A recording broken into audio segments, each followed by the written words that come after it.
দীপু কোথায় গেছিলি? যাও কিছু একটা বলে দে না। যাও কিছু বলে দে মানে? না মানে আমি দীপুকে বলছিলাম যা হয়েছিল সেটা সেটা বলে দিতে আর কি। মা মা আমার শরীরটা খারাপ লাগছিল, আমার শরীর খারাপ লাগছিল, আমার ওই বদহজমের প্রবলেম হচ্ছিল, আমি গাড়িটা তাই ঘুরিয়ে নি। আমার মনে হচ্ছিল আমি অতটা ড্রাইভ করতে পারবো না। এই জন্য বলি দীপু, এই জন্য সব সময় বলি এতটা পথ তুই গাড়ি চালিয়ে যাস না, কথা তো শুনিস না। আমি জানি, আমি ঠিক জানি তুই নিশ্চয়ই কোনো বিপদে পড়েছিলি, তাই ফোন তুলতে পারিসনি। নাহলে ফোন গেলে তুই তুলবি না, সেরকম ছেলে তুই নস। সব ঠিক হয়ে যাবে বাবা, সব ঠিক হয়ে যাবে। আমি ডাক্তারবাবুকে খবর দিচ্ছি, ডাক্তারবাবু এসে গেলি সব ঠিক হয়ে যাবে। না মা, ডাক্তারবাবুকে খবর দিতে হবে না, আমি ঘরে যা ওষুধ আছে আমি তাই খেলেই ঠিক হয়ে যাবো। মনে নেই কি কথা বলছিস? দীপু, ও দীপু দেখি তোর চোখ দুটো কিরকম যেন লাগছে, হ্যাঁ ছল করছে বাবা, দেখি। মা, হ্যাঁ রে, তুই জ্বর জ্বর করছিস? না মা, আজ আমার জ্বর বোধ নয়, আমার যে পাপ বোধ হচ্ছে। আমি আজ শুধু তোমাদের ঠকালাম না, আমি যে ওই সরল সোজা ইনোসেন্ট মেয়েটাকে ঠকালাম, আমি যে অপুকে ঠকালাম। আজ আমি যা করেছি তার কোনো ক্ষমা নেই, কোনো ক্ষমা নেই।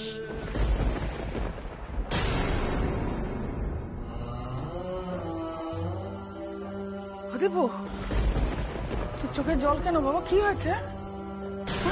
কিছু না মা, বোধহয় চোখে কিছু একটা পড়েছে আমার। আমি একটু আসছি মা, আমি একটু বিশ্রাম দরকার, আমার ঘর থেকে আসছি।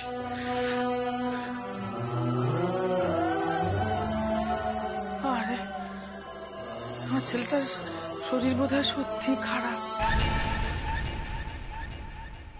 না না না, শরীর খারাপ নয়, মন খারাপ। আমার ছোট ছেলেকে আমি তোমার থেকে একটু হলেও বেশি চিনি অবলা। আমার কেন যেন বারবার দীপুর মুখ চোখ দেখে মনে হচ্ছে দীপুর মনের মধ্যে কোনো একটা ঝড় উঠেছে, আর সে ঝড়ের দাপটে ও মনে মনে দুমড়ে মুচড়ে যাচ্ছে। কিন্তু কি হয়েছে ওর? কোথায় গেছিল দীপু? বাবা বাবা বাবা, তুমি শোনো, কথাটা শোনো, বাবা শোনো, শোনো,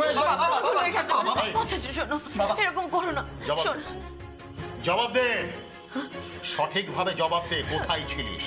যদি ঠিক মতো না বলতে পারিস না, আমি লাঠিটা তোর পিঠে ভাঙবো, তারপরে হাত পা বেঁধে ওই খাটের পায়ার সঙ্গে আমি একদম বেঁধে রেখে। বাবা বাবা শোনো না, বাবা বাবা বাবা আমার কথা শোনো, আমার কথা শোনো, তুমি একটু শান্ত হও, আমি বোনকে বোঝাচ্ছি। তুমি কাউকে বোঝাতে হবে না, ঠাস অনেক বুঝিয়েছে ওকে, ওকে আর বুঝিয়ে হবে না, বোঝানোর ঊর্ধ্বে চলে গেছে তোমার মেয়ে। ওকে শাস্তি দিতে হবে, হ্যাঁ ওকে মার দিতে হবে, না মারলে ওর শিক্ষা হবে না। ও এইভাবেই আমাকে জ্বালিয়ে যাবে সারা জীবন ধরে, সারা জীবন ধরে জ্বালিয়ে যাবে। এত বড় মেয়ের গায়ে তুমি হাত তুলবে? ওকে ওকে মুখে মুখে মুখে যা বলার বলো না, মুখে বলো। বাবা, তুমি এমন কথা বললে পরমা, মনে হচ্ছে আমি যেন ওকে কোনোদিন বোঝাইনি। এতদিন তো মুখেই বলে এসেছি, আমার কোনো কথা কোনোদিন শুনেছে ও? শুনেছে? কোনো কথা শোনেনি। হ্যাঁ, আজকে আমার সহ্যের সীমাটা পেরিয়ে গেছে, একদম আমি আর পারছি না। ও তো ছেলে মানুষ, ভুল তো করতেই পারে, বলো। ভুল? শোনো পরমা, ভুল আর অন্যায় এই দুটো সম্পূর্ণ আলাদা জিনিস। তোমার মেয়ে যেটা করেছে না, ওটা কোনো ভুল নয়, ওটা অন্যায়। আর অন্যায় করলে তার শাস্তি তাকে পেতেই হবে। তাই বলে তুমি মরার কথা বলবে? বেশ, বলবো না। তোমরা যখন চাইছো আমি মরার কথা না বলি, তো বলবো না। তা বেশ, ঠিক আছে, তাহলে তোমার মেয়েকে বলো, বুঝিয়ে বলো। ও আমাকে কথা দিক, আজকে এই মুহূর্তে এখানে দাঁড়িয়ে ও আমাকে কথা দিক যে ও আর অবাধ্য হবে না। বাবা যা বলবে ও তাই শুনবে, বলুক, কথা দিক, তাহলে আমি আর মরার কথা বলবো না। শোনো পরমা, আমি আমার সাধ্য মতো আমার সব ছেলে মেয়েদের মানুষ করেছি, আমার সাধ্য মতো ওদের বড় করেছি। হ্যাঁ, আমি কুশিক্ষা দিয়ে তো বড় করতে চাইনি, আমি আমার সাধ্য মতো করেছি। আমি কোনোদিন উচ্চাকাঙ্ক্ষা করিনি, আমার যেটুকু ছিল সেটুকু দিয়ে করেছি।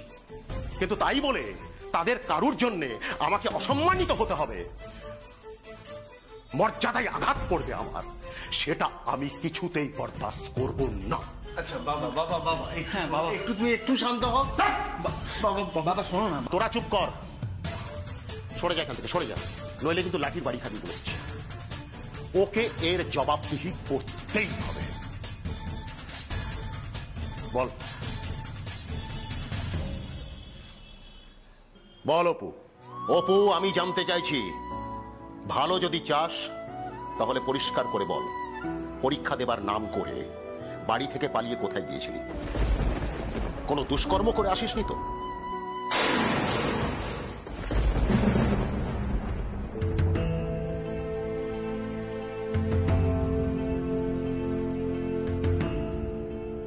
কিরে, এরকম মুখ গোমরা করে বসে থাকবি নাকি? পাত্রপক্ষ দেখলে কি ভাববে বলতো? ভাববে আমরা তোকে কষ্টে রেখেছি, তা না হলে হয়তো এটা ভাববে মেয়ে বিয়ে করতে চায় না, বাবা মা জোর করে বিয়ে দিচ্ছে। সেটা কি ভালো দেখাবে বল? এরকম মুখ করে থাকলে বাবা কিন্তু তোর উপর খুব রাগ করবে। পরমা, কই গো, তোমাদের হলো? পাত্রপক্ষের ওনারা কিন্তু অনেকক্ষণ এসে গেছেন, বসে আছেন।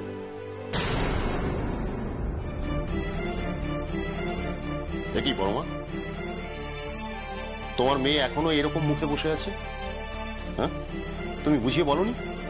তোমায় যে বললাম একটু ভালো করে বুঝিয়ে বলতে আমার মনের অবস্থা। তারপরে এই মুখে পাত্রপক্ষের সামনে গিয়ে বসলে তো হবে না, গোমরা মুখে বসলে হবে বলো? ওকে তো আনন্দ নিয়ে থাকতে হবে, মনে খুশি নিয়ে থাকতে হবে, তাই না? তুমি বুঝিয়ে বলনি ওকে নাকি? হ্যাঁ হ্যাঁ, আমি ওকে বুঝিয়ে বলেছি, ও পাত্রপক্ষের সামনে হাসি মুখে যাবে, তুমি চিন্তা করো না। না না, আমি চিন্তা করছি না পরমা, সত্যি আমি চিন্তা করছি না। কিন্তু দেখো, আমাকে তো একটা সিদ্ধান্ত নিতে হয়েছে না? আমি দুই মেয়ের বাবা, আমি দেখতে চাই আমার দুই মেয়ে সুখে ঘর সংসার করছে, ব্যাস। আমি বড় মেয়ের বিয়ে দিয়েছি, এবার আমি ছোট মেয়ের বিয়ে দেব। এখন আমার সিদ্ধান্তের কোনো মূল্য যদি ওর কাছে না থাকে, আর ও যদি ভেবে থাকে যে এরকম গোমরা মুখেই ও পাত্রপক্ষের সামনে গিয়ে বসবে, তাহলে বিয়েটা ভেঙে যাবে, মানে এরকমই কি ও ভাবছে? ও কি এরকম ভাবছে? না না না, ও এরকম কিছুই ভাবছে না, ও তো নিজে মুখেই বলেছে ও বিয়ে করতে রাজি হয়েছে। বলো, তুমি যাও, আমরা ওনাদের জন্য জলখাবার নিয়ে আসছি। হ্যাঁ, নিয়ে এসো। ও হ্যাঁ, আসলে তোমাদের সেভাবে বলাও হয়নি, আর ও তো কিছুই জানে না, মানে সময় বা কোথায় পেলাম বলো? মানে যে পাত্রপক্ষ এসেছে, এই পাত্রটি কিন্তু সরকারি চাকরি করে, পিয়নের পোস্টে রয়েছে, তবে প্রমোশনের সম্ভাবনা রয়েছে। অভাব হবে না, ভাত কাপড়ের অভাব তো কোনোদিনই হবে না, এবং আমার বিশ্বাস ও সুখেই থাকবে, শান্তিতে থাকবে। তবে হ্যাঁ, আমি জোর করব না, হতেই পারে অপছন্দ, তোমার অপছন্দ হতে পারে, ওর অপছন্দ হতে পারে। যদি অপছন্দ হয়, আমি জোর করে সত্যি বিয়ে দেব না। আমার আরো দুটো পাত্র বাছা আছে, প্রয়োজনে আমি তাদেরও ডাকবো, তোমরা দেখবে, যেখানে পছন্দ হয় সেখানে আমি বিয়ে দেবো। তবে এটা দেরি করতে পারবো না, এ কাজ যত শীঘ্র সম্ভব আমাকে সেরে ফেলতে হবে, ঠিক আছে? যাকে দেরি হয়ে যাচ্ছে, ওরা তাড়া দিচ্ছে, হ্যাঁ, তুমি ওকে নিয়ে এসো। তবে পরমা, আর যেন কোনো গন্ডগোল না হয়, না হয় মানে যেন না হয়। এসো।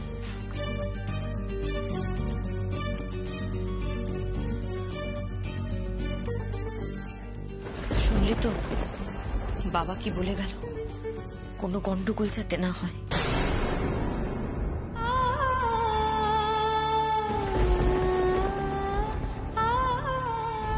তুমি চিন্তা করো না মা, আর কোনো গন্ডগোল হবে না।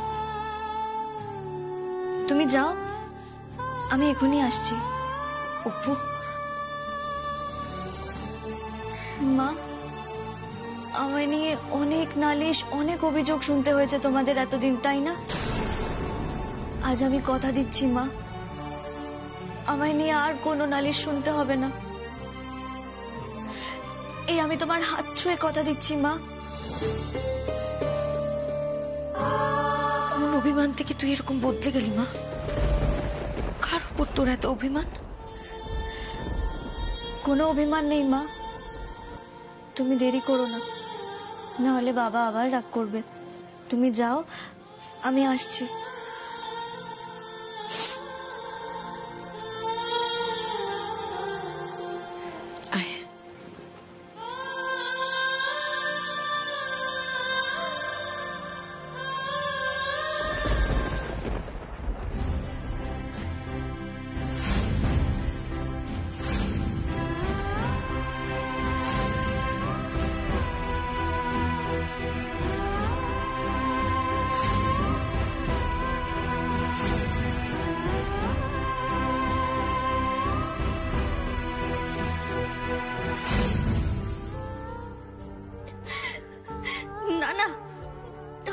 অভিমান হয়নি, কারোর ওপর অভিমান হয়নি। অভিমান করার জন্য তো অধিকার থাকতে হয়, আমার আর তেমন অধিকার কোথায়? না না, আমার কোনো অভিমান হয়নি, অভিমান হয়নি।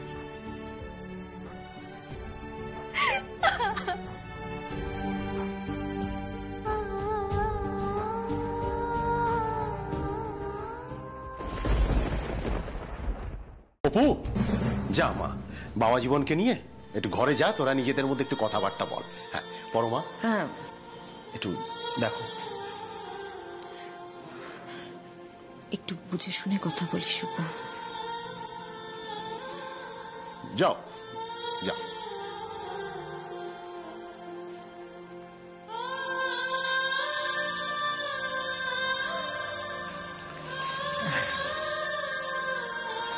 দেখি ছেলের কথা বলে কেমন লাগে। যদি সব ঠিকঠাক থাকে তাহলে সামনের শুভ দিন দেখেই ওদের বিয়েটা দিয়ে দেব। শুভস্য শীঘ্রম।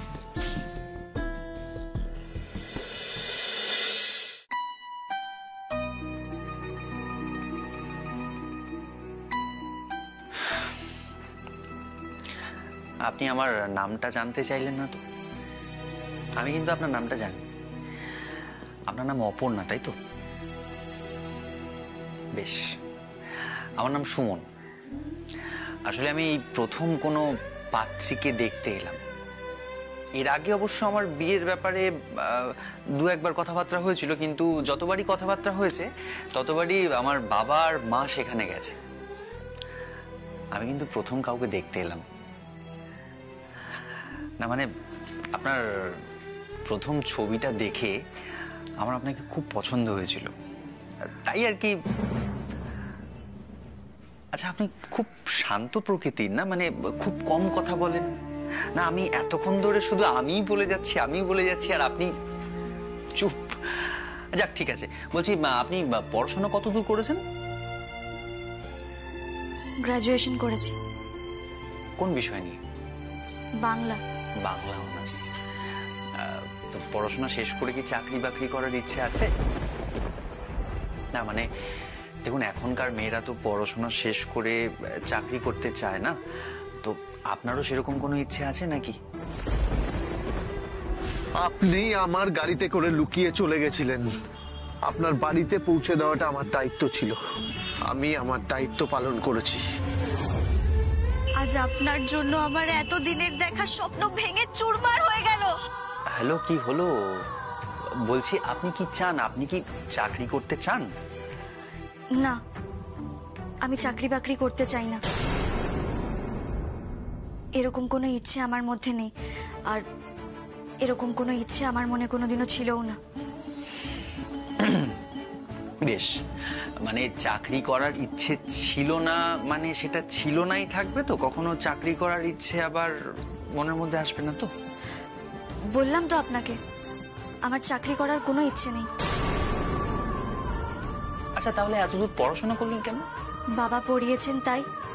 মানে বাবা বলেন এখন মেয়েদের বিয়ে দেওয়ার জন্য সুপাত্র পেতে গেলে এইটুকু পড়াশোনা দরকার। ও, তাহলে আপনি এই জন্য শুধু পড়াশোনা করেছেন?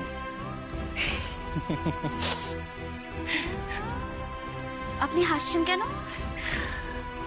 আসলে আপনার কথাগুলো শুনতে আমার খুব মিষ্টি লাগছে, মানে খুব ভালো লাগছে। চাকরি করে কি হবে? সেই তো বিয়ের পর খুন্তিই নাড়তে হবে, স্বামী, সংসার, সন্তান সব সামলাতে হবে। এই তো একটু আগেই তো আপনার মা বাবা এই একই কথা বললেন। হ্যাঁ, তারা ঠিকই বললেন না? বলুন। হ্যাঁ, একদম ঠিক বলেছেন ওনারা, একদম ঠিক বলেছেন। Thank you so much. মানে আপনার মুখ থেকে এই কথাগুলো শুনে আমার সত্যি খুব ভালো লাগছে। আমি না স্বস্তি পেলাম একটু। ওই যে বললাম, আপনার ছবিটা দেখেই আমার আপনাকে খুব ভালো লেগে গেছিল। খুব টেনশনে ছিলাম, বুঝলেন তো? মানে ভাবছিলাম আপনার সাথে আমার বিয়েটা হবে কিনা। দেখুন, দেখাশোনা করে কথাবার্তা এগোলেও তো অনেক সময় তো বিয়ে হয় না, না? তবে আমি আপনার উত্তরগুলো শুনতে চাইছিলাম। আপনি আমাকে যে উত্তরগুলো দিলেন সত্যি আমি এখন অনেক নিশ্চিন্ত। আমি বুঝতে পারলাম যে আপনারও আমাকে পছন্দ।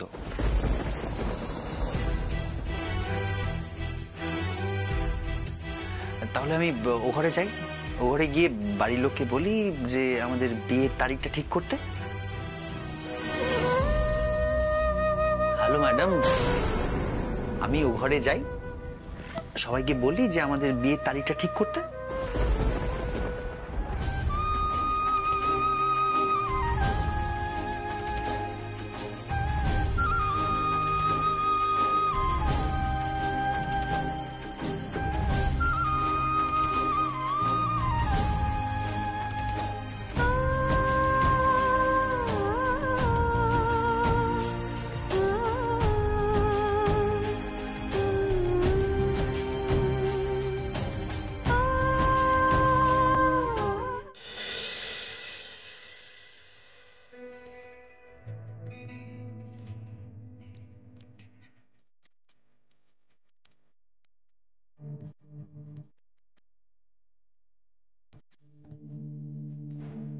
পাত্র সরকারি চাকরি করে, আর ওরা সবাই মিলে পুরোহিতের সাথে বসে বিয়ের ডেটটাও ফাইনাল করে ফেলেছে।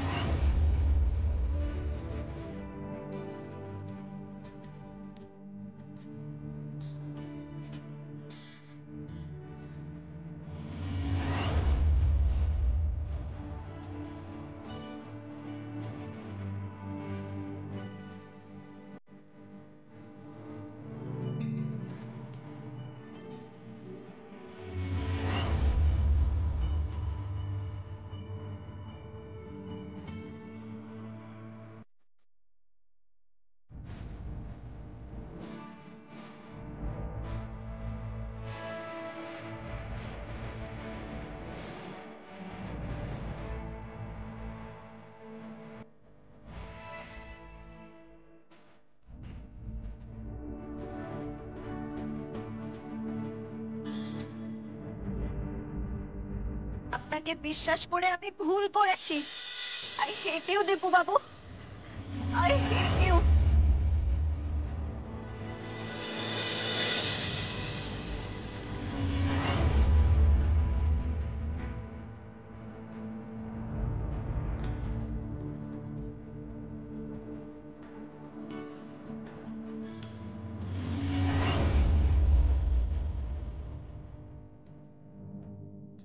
আমাদের মতো মধ্যবিত্ত পরিবারের মেয়েদের কখনো স্বপ্ন পূরণ হয় নাকি? তুমি তো অপুর স্বপ্ন আগেই ভেঙে দিয়ে এসছো।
ও নিজেই বিয়ে করতে রাজি হয়েছে। ও বলেছে ও নাকি পড়াশোনাও করতে চায় না। এই পরীক্ষাটা আমি দিতে চাই, এটা আমার অনেক দিনের স্বপ্ন। একবার চাকরি পেয়ে নিজের পায়ে দাঁড়িয়ে গেলে বাবা মায়ের আর কোনো কষ্ট থাকবে না।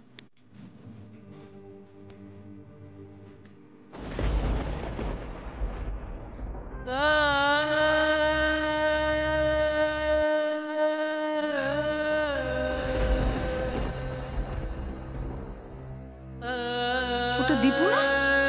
এখন এই সময় এভাবে এখানে বসে আছে কেন?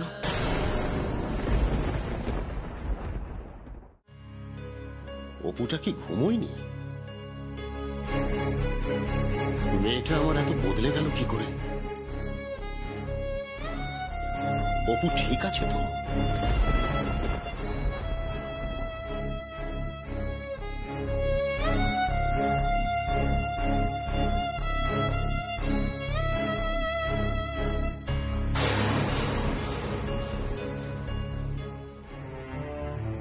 দীপু এরকম মুখ ভার করে, মুখ কালো করে বসে আছে কেন? ওর চোখ মুখ এরকম ফোলা লাগছে কেন? কি হয়েছে ওর? আমার ঘরে না একটা কাজ ফেলে এসেছি, আমি কি ঘরে যেতে পারি? তবে কি বিয়েতে দীপুর মত নেই? কি হলো আমার অপুর? কি ভাবছে ও? সত্যি সত্যি কি মন থেকে ও বিয়েটা করতে চাইছে?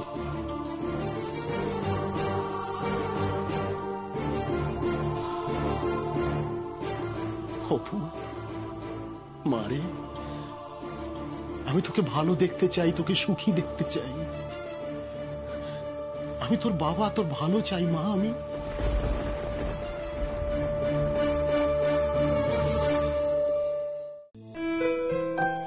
কি গো, পার্সে টাকা কম কেন?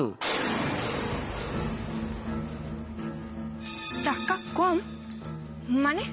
সেটা তো তুমি জানো। আমি তো এই পার্সটা ওই প্যান্টের পকেটে রেখেছিলাম, তুমি তো ব্যাগটা বার করে প্যান্টটা কাচতে দিয়েছো। হ্যাঁ, আমি আপনার প্যান্টটা কাচতে দিয়েছি, ঠিক কথা। কিন্তু আমি প্যান্টটা কাচতে দেবো বলে তো প্যান্টের পকেট থেকে এই মানি ব্যাগটা বের করে রেখেছিলাম। ব্যাগটা আমি চেকও করিনি। তো টাকাটা কমে গেল কি করে? আমি তো কাল রাত্রিরে লাস্ট একটা 2000 টাকার নোট ওই পেট্রোল পাম্পে ভাঙিয়েছিলাম, সেখান থেকে 3টে 500 টাকার নোট এমনি এমনি উধাও হয়ে গেল। কিন্তু বিশ্বাস করুন, আমি সত্যি জানি না। তাহলে কে জানে শুনি?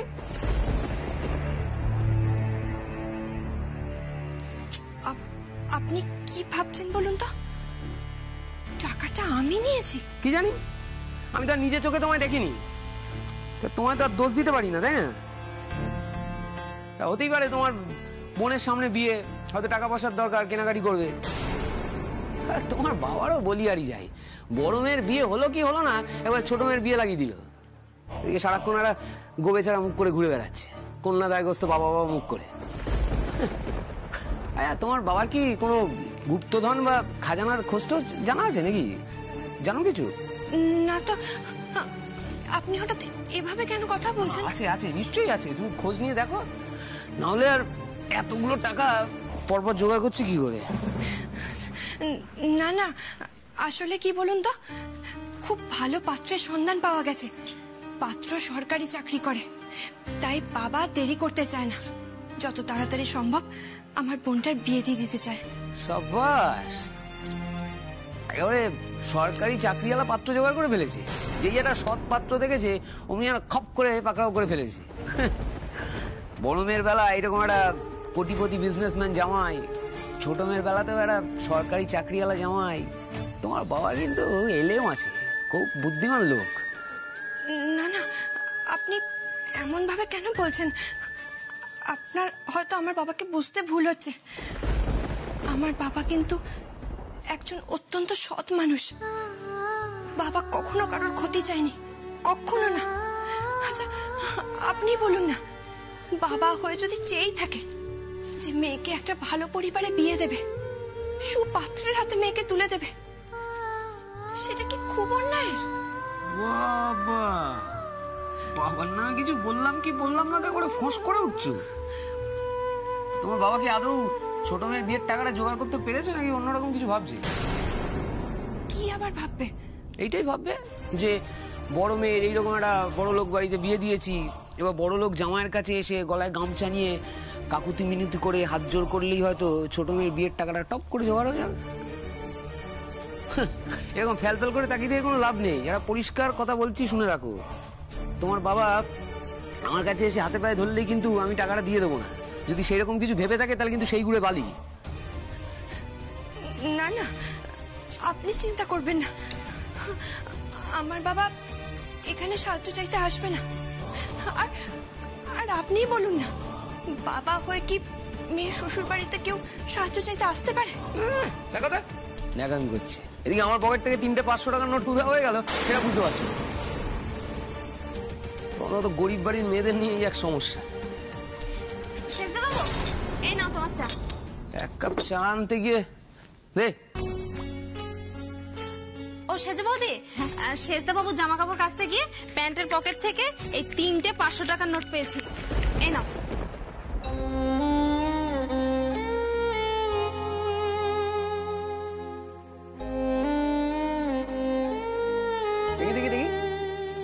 দাও।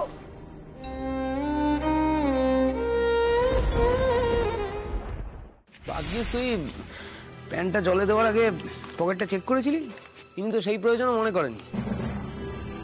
আচ্ছা, এবার থেকে জামা কাপড় কাচতে দেওয়ার আগে প্যান্টের পকেটটা একটু ভালো করে দেখে তারপরে দেবে। বলছিলাম তোমার বাবা এসেছে গো।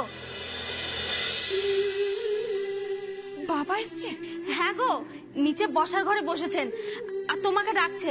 আর আমিও যাই, আমাকে আবার চা করতে হবে।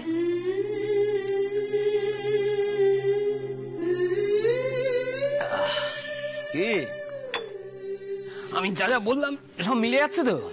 তোমার বাবা কিন্তু ছোট মেয়ের বিয়ের টাকা চাইতে অলরেডি চলে এসছে। দেখে আমি জামাই হিসেবে আমার বেসিক কিছু কর্তব্য তো থাকেই, দিয়ে দেবো কিছু টাকা পয়সা। তোমার বাবা তো ভালো মানুষ, বাবাকে আবার পটিয়ে পাটিয়ে বেশি টাকা পয়সা না নিয়ে ফেলে। এসো নিচে।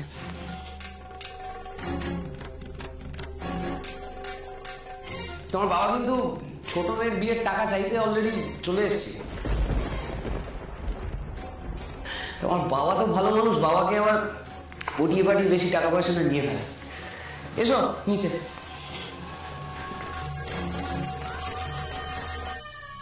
বাবা, কেন তুমি এলে বাবা? কেন এলে এখানে?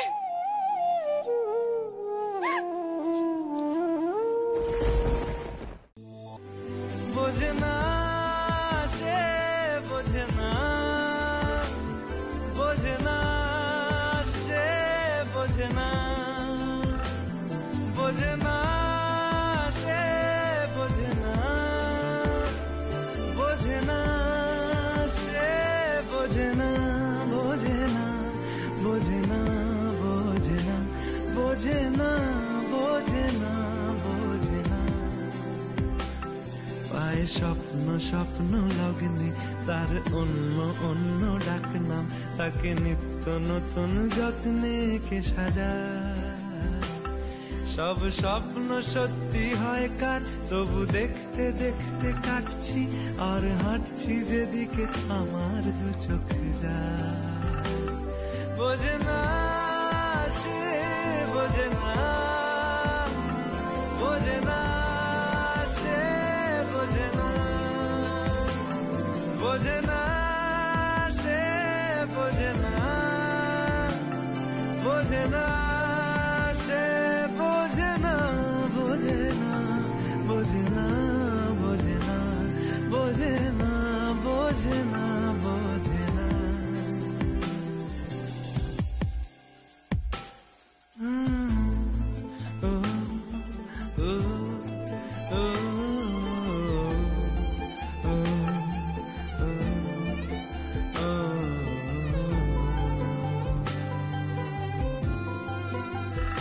বোঝে না সে, বোঝে না,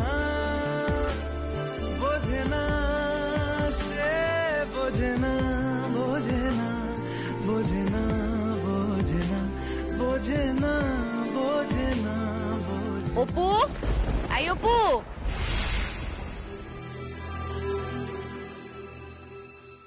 অপু, আই অপু। বলো মা। বলছি আমাকে এক্ষুনি বকুল পিসির বাড়ি যেতে হবে, ওদের বাড়িতে পুজো আছে। এখন পুজোয় বসলে দেরি হয়ে যাবে। সুপু থাকলে ও পুজোটা দিয়ে দিত। মা, আমি পুজোটা করে দিই?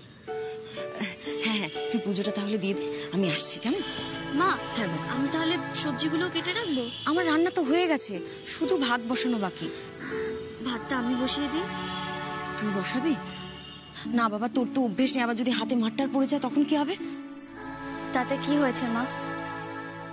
হাতে একটু ছ্যাঁকা লাগলে না হয় লাগবে, আমাকে তো কাজ শিখতে হবে বলো। বিয়ের পর যখন শ্বশুর বাড়ি যাব তখন তো কোনো কাজই করতে পারবো না। ওরা তো তোমায় কথা শোনাবে বলো, বলবে মেয়েটাকে কোনো কাজ শিখিয়ে পাঠায়নি। এ কোন অপুকে দেখছি আমি? এই কদিনে মেয়েটা এভাবে বদলে গেছে। বদলে গেছে কেন বলছি? দেখে তো মনে হচ্ছে একজন জলজ্যান্ত স্বতঃস্ফূর্ত মানুষকে আমি মেরে ফেলেছি। উফ, এ কি করলাম আমি? এ সব কিছু আমার জন্য হয়েছে, আমার জন্য।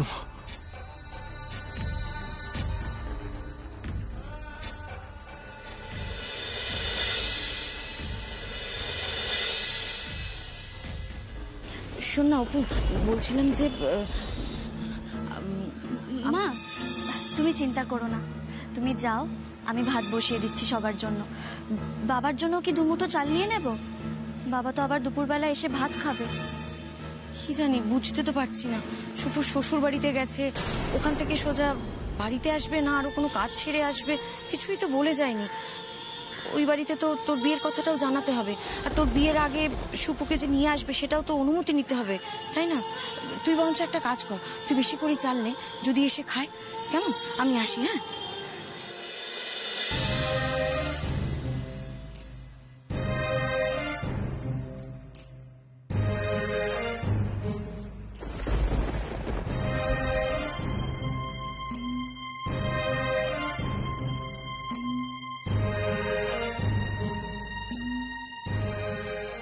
অপুর বাবা তার মানে আমাদের বাড়িতে গেছে, অপুর মাও তো বেরোলেন, আর ওর দাদারা কেউই তো নেই মনে হচ্ছে বাড়িতে।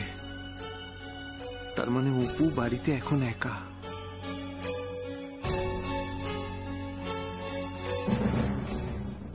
না না, এখন কি আমার ওদের ঘরে ঢোকাটা, ওর সাথে কথা বলতে যাওয়াটা ঠিক হবে? অপু বাড়িতে একা, তখনই আমি, না না, এটা কি করে হয়? অপুর বাড়ির লোকজন জানলে কি বলবে, আর লোকেরাই বা কি ভাববে? আমি এখন বরং ফিরে যাই।